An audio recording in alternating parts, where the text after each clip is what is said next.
একটি 10 তলা বিল্ডিং তৈরি করতে কিন্তু অনেক শ্রমিকের অনেক পরিশ্রম লাগে, কিন্তু 10 তলা বিল্ডিংটাকে ভেঙে ধুলোর সাথে গড়িয়ে দিতে একজন মানুষের মাত্র প্রয়োজন হয়, তাই নয় কি? খুব স্বাভাবিকভাবে যে কোনো জিনিস ভেঙে দিতে একজন মানুষের প্রয়োজন হয়, কিন্তু গড়ে তুলতে কিন্তু বহু মানুষের পরিশ্রম লাগে।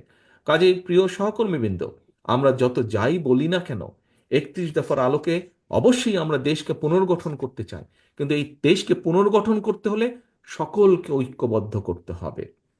যেই কথাটি বলছিলাম যে মানুষের আস্থা আছে বিএনপির প্রতি, কিন্তু এই আস্থাকে তো ধরে রাখতে হবে। এই আস্থাকে কে ধরে রাখবে?